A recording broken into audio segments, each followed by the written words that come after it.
Hello, everyone. This is Star Pulse episode number 6. And today we are going to speak about when Mars is going to trine Pluto, which will happen on the 10th of August. So we have a lot of things going on. We already spoke about in our previous episode, in episode 5, we talked about how Jupiter and Venus are coming together conjunct in Cancer on the 11th and 12th, depending where you are. So I'm referring back to that if anybody wanna remind themselves of what's going on. But today is going to be about Mars trine Pluto. Yeah, I'm very So what excited do you about think this about conversation. that? I'm excited. Coming into this weekend of energy, which is that 8th, 9th, 10th, 11th, which is in about a week. There's so much happening around this full moon. And this is one of those aspects that shows up. And it's interesting because in evolutionary astrology, Mars and Pluto are considered octaves of each other. Mm-hmm. And what that means, I almost look at the lower and the higher octaves of each other. And so it's kind of like a musical note for those of you that know music. And what happens is that when these two come together, it's kind of one of those trends that you want to pay attention to. Mm-hmm. Because they do bring some momentum to the table. So maybe let's open up with just Mars and Libra first, or the Mars archetype in Libra. If you want to share any words of wisdom that you have of Mars and Libra. I love the planet Mars because I love this kind of raw, courageous, action-oriented planet. But in Libra, it's not so, it's very different than, for example, if it's in Aries or if it's Sagittarius, because this fire energy is easier to direct for Mars, the planet Mars.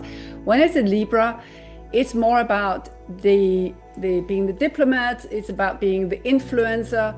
I was saying before, I think about, Mars in Libra is more the silk gloves as opposed to the boxing glove And it's about hearing both sides, and it's more about influencing than combat or direct confrontation. So it's kind of an interesting energy. Very often we can feel we're not so efficient when we have Mars in Libra because we want to hear both sides. And that can be a little confusing, if it's kind of a little bit difficult to direct because it can sometimes just stay in the head and no action is happening, right? Oh yeah, total procrastination, overthinking.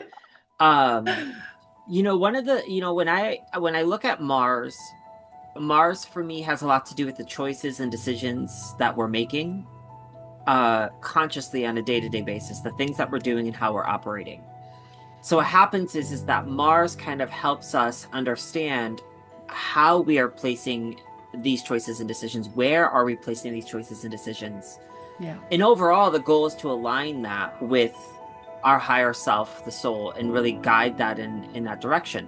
Yeah. Now, what happens is for me is that we're coming out of Virgo, where Mars has been really focusing on improving its sense of efficiency and how it's making those choices and decisions, focusing on those baby steps, focusing on just improvement.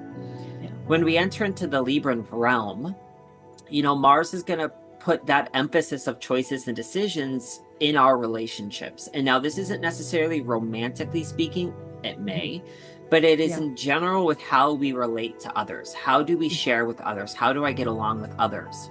Mm-hmm. And one of the things that we may notice is that Mars is also a planet of where we can find where conflict may ensue. And so we may see that there could be an increase in the potential of conflict within our relationships, our interpersonal relationships, our familiar relationships, work dynamics, wherever Libra is in our chart, could show us where some of these conflicts may show up for us. Because at the end of the day, Mars at its core wants freedom. But in Libra, it's going to be associated in thinking so much about everyone else. What do they want? What do they want? What do they need? What do they need? Where Mars at its core, when it's not in Libra, for an example, the archetype of Aries is very much on itself. What do I need to do? How can I move this energy forward? There's this instinct to it. But if you think about it, Mars in Libra is very, very far away from home. Right? Yeah, exactly.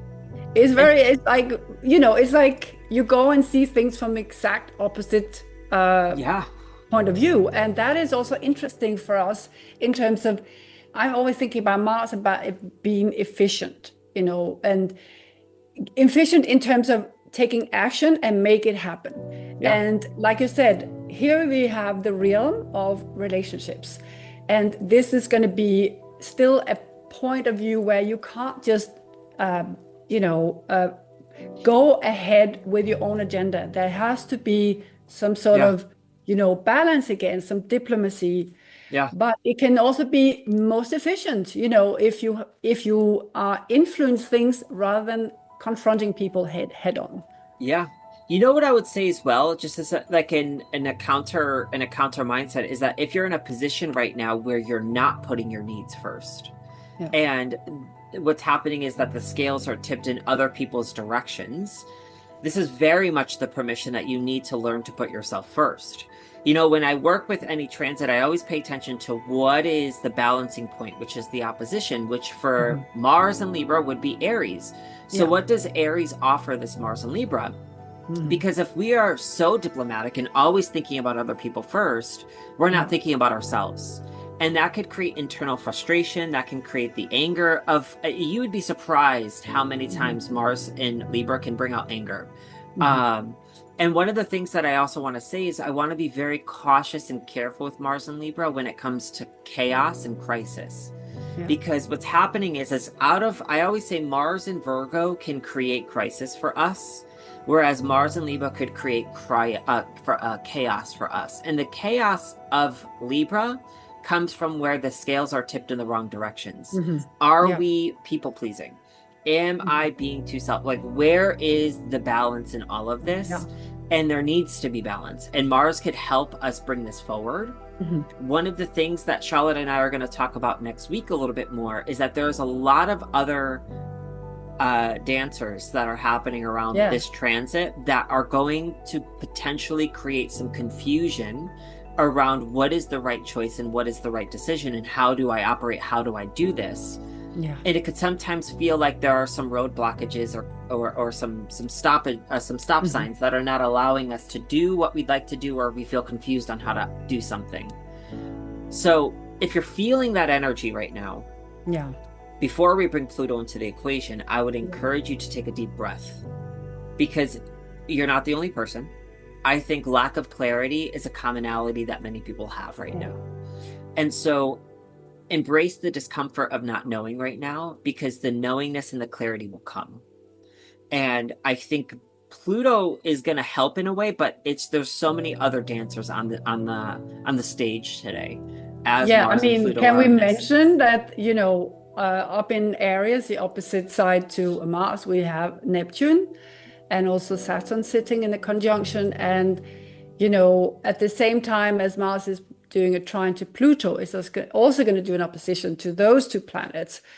And we're probably going to do another one elaborating a bit more on that. But it is just to say that even it might confuse matters a little bit, because that's some of the other dancers that coming in to swing around with Mars. And Neptune, as we know, can be inspirational, visionary, and all those things, but it can also be a blur and confusion that you don't know which direction to take. So you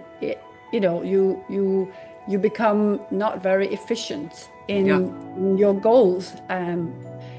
But that is just to say, there's not just a clean cut Mars trine. We have a few other players like we always do, but this is quite prominent because it's in the opposite side to Mars. So to get clarity where to go. And Mars rules that Saturn and Neptune and Aries. And so it's like a double whammy of energy for us that we have to appreciate. And so different, right? Such a contrast to Neptune and Saturn. Saturn, the taskmaster, getting it done, being realistic. And then you have Neptune, which is completely opposite. No, let's dream bigger, and just stay up there in this, it's reality, contra dreaming, right? There may be a very blurry line between me, myself, and others right now. Especially in those interpersonal relationships. And this is going to be a chapter where we're being invited to understand who am I, and Mhm. how can I show up with others without compromising or losing my identity and my autonomy. And it could be difficult for some people, especially if you're starting new relationships, starting new jobs, or anything like this. It could be very easy to become what the environment is asking of you. Yeah. And It does it's going to make me, take bravery. It's going to take a lot of bravery because, we have Jupiter and Venus in Cancer. yeah. And it's Yeah. going to take an inner sense of security and stability in myself to do to take action or to do something. So yeah, what were you going to say? I'm so sorry. No, it was exactly that. I mean, when you said about finding the balance in relationships, Yeah. finding the balance between your needs and the needs of your partner, whether that's a romantic partner or like a business partner or, colleagues or somebody you have some sort of relationship with, that you have to always find that balance, that you are Balance. both heard, that both needs are met. Although these are maybe more intellectual needs, but if it refers absolutely, as you said, to this Venus Jupiter in Cancer, which is more like we talked about last time, our needs, where have we maybe not shown up for ourselves? Hmm. Where have we let that balance tip in the wrong way? Yeah. I mean, it's very I much love happening that. at the same time. Yeah. And then we're And then gonna have, You throw Pluto in this, right? yeah, we Pluto, haven't even got to Pluto and the and full I moon always on the say, ninth. yeah. And Papa Pluto's coming on in here, and Pluto wants change. Yeah, Pluto requires for us to embody and embrace change and that form of transformation and rebirth. And yeah, so, but it's an air sign again, and I see it a little bit like the personal power as opposed to the collective power, mhm, because Pluto's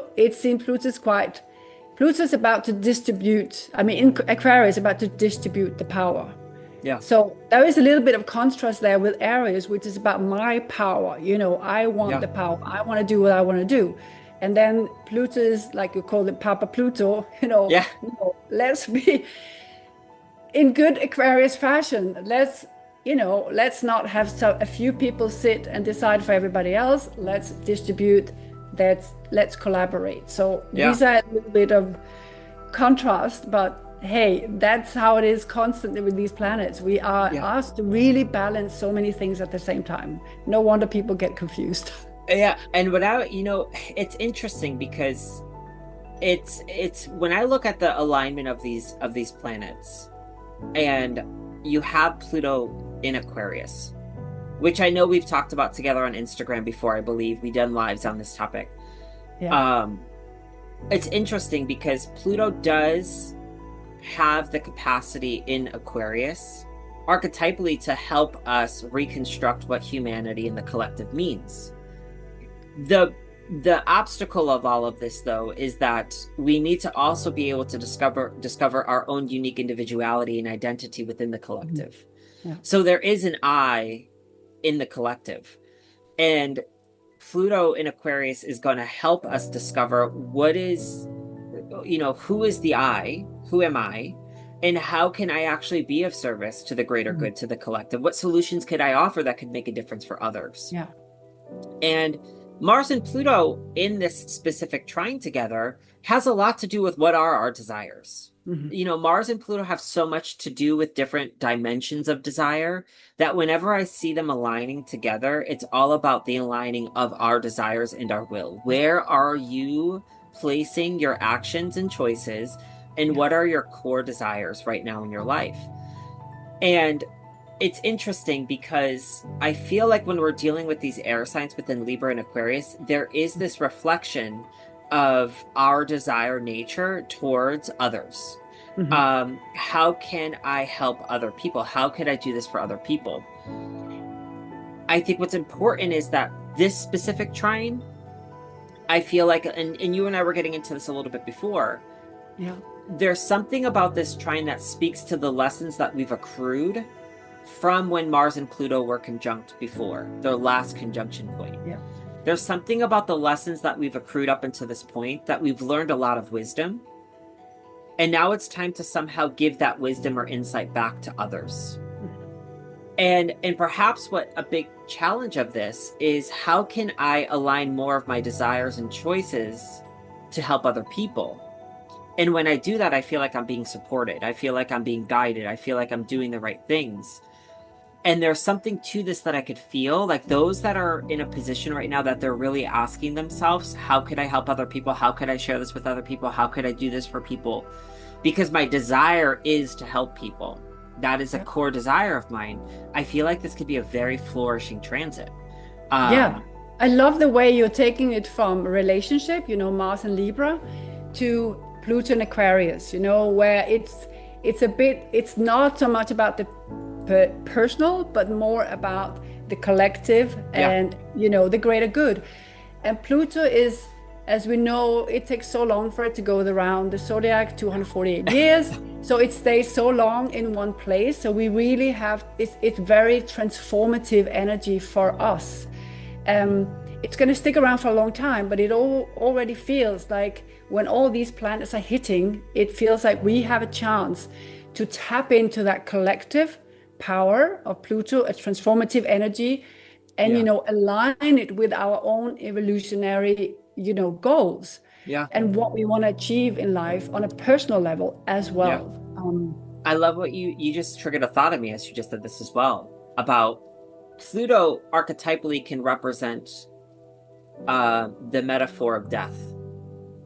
That parts of us must die during a Pluto transit.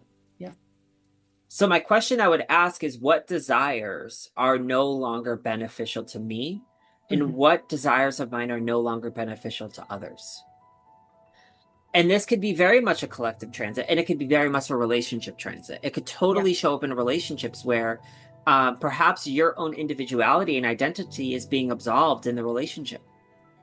And, one of the things that I talked a lot about you with is this idea of commitment. Whenever you see Mars in Libra, it is a committal issue for me. Like, there is this real dynamic here, because you'll find a lot of people that have Mars in Libra. Now, I say this with a grain of salt from the perspective that we need to look at the whole chart. But you'll find a lot of people that have Mars in Libra tend to be a little bit more of my serial daters. They date a lot of people, but they don't necessarily commit to one for the long term. And there's something about this, about where are our commitments? How committed am I? And am I committed, most importantly, to myself?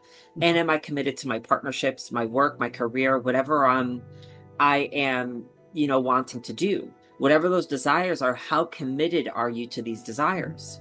Because Mars and Libra, like you said earlier, could be the procrastinator. It could also be the one that chases after, oh, I just smelled something in the wind. Let me go over here. Let me go over here. Let me go over there. It could be very inconsistent and wishy-washy. Yeah, but it also, if you think about, if Pluto is that big collective, and in an air sign, higher intelligence somehow, Oh, yeah. And that Mars in Libra is the one that is kind of not having an easy time just, going full steam for ourselves, but finding that like collaboration with others. And here I'm not just talking about, okay, now it's your turn, now it's my turn, but really taking in different ideas 100%. and building those ideas so it's like a tapestry of something amazing 100%. Rather than just my idea is what goes. And then tap into Pluto's larger transformative power in Aquarius. Totally. It's so beautiful. And what you just said that I think would be great advice is help other people during this transit. Make the effort to reach out and see how I can help you. Why I say this is then you could also reach out and say, I need help. What do you think of this idea? What do you think about this? How do you feel about this? Oh, hey, do you need help with anything? How could I help you out? And I feel like that opens up the Mars and Libra energy for collaboration and sharing. And at its peak, Libra loves to share and mingle and network, but it needs to be an equal flow of energy between two people. So during this Mars and Libra energy and having Pluto and Aquarius, I would challenge us to say, how reciprocal is the energy in my life right now between others? Do I feel like I give more than I receive? Do I feel like I receive more than I give?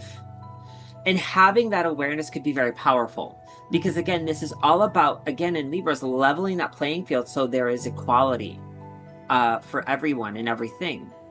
Or there needs to be balance, I should say, between everything and everyone.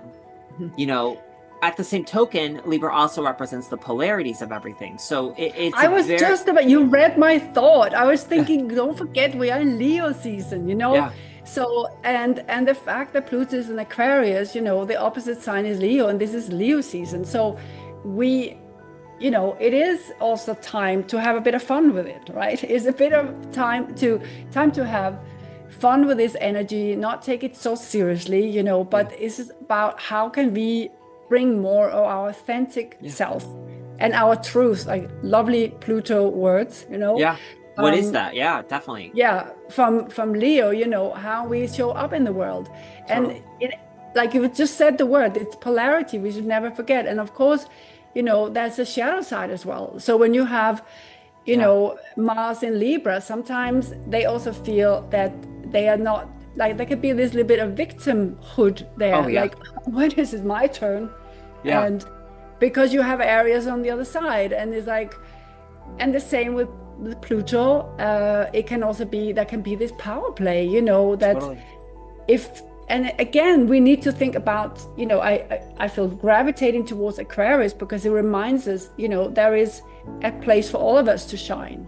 Yeah. And it should And you not need be, to find it. Yeah. Sorry, go ahead. Finish that part. Yeah, yeah, I love no, it. like to say that Leo likes to shine, and you know, Aquarius like to say, okay, everybody is special in their own special way, whatever. And this is just, if we just think about it, it can be a little heartless or a little toothless, you know. I like to think about Leo season is here Totally. upon us, and let's have fun, let's express, let's put some personality into it, right? Totally. Totally. And I think that's what's so, and that's where the axis and the polarity of Leo and Aquarius Yeah, is challenging us yeah, to create that specialness, embody that specialness, but also realize that the people around you are equally as special as you.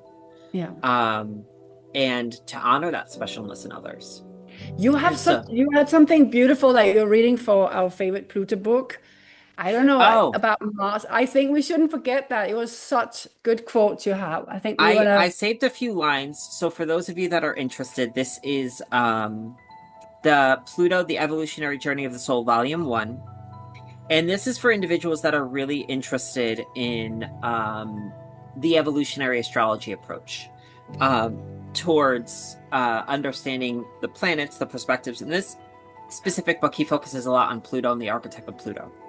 yeah, Um, and so one of the things that he wrote in here is that all of those, and we're dealing with Mars, Pluto, all of those people will have a deep-seated need to transform the limitations of personal reality and their individual identity. I love that. And that is really, I feel, a core dynamic that we could see unfolding within Pluto in Aquarius and Mars in Libra. Yeah, Because it could be very easy with Mars and Libra to make choices and decisions that are not grounded in autonomy, hmm, which could then cause them to not fully understand what do I like and what do I not like, because my hmm, choices and decisions could be influenced based upon other people. yeah, Oh, you all want chicken, but I want sushi? Oh, I think I like chicken. I don't like sushi. mm, And Mars and Libra could get confused.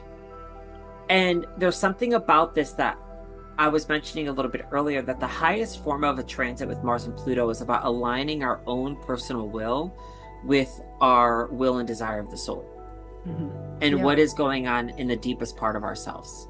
yeah. And that Which takes is a lot of deeper work, and being willing to sit with yourself and asking yourself, well, what does that even mean to me?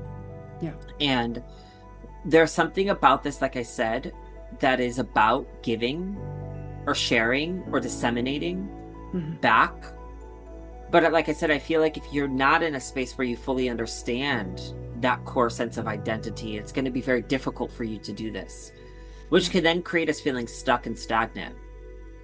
But stuck and stagnancy also has its gifts because it recognizes that change wants to happen. Yeah, well, if you are impatient like me, Yeah. you get very frustrating. But I also want to, we do talk about the shadow sides as well. And, you know, with Pluto in Aquarius, it is, you know, Pluto also has to deal with some power. And this Oh, is 100%. Mars, you know, so you do have the low and high octave of Mars somehow with these two planets talking together. So one Totally. is more powerful, right? One is Yeah. one is a boy and one is a more wise man, if you can think about it that way. And I do feel like you mentioned it before that people might feel some conflicts coming up during this time. And it, even though it's a trine, so it's a more Yeah. supportive aspect. So maybe not head-on confrontations, but still differences of how things should be done, or Totally. that you feel somebody is blocking you with their power, they have a higher position than you, or whatever it is. But don't forget, Mars in Libra can be very effective. Instead of going head on head with your boss, it's much more effective to be maybe, the diplomat, put your silver Yeah. glove on and, negotiate. Yeah. So when you feel that need to, the boiling anger comes up in you of unfairness, because it's Libra hates unfairness. Oh yeah. Or So injustice. Yeah.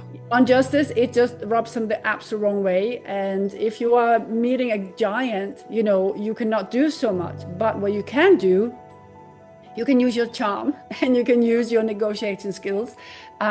You can be solution oriented. That's Yeah. how you can get your way.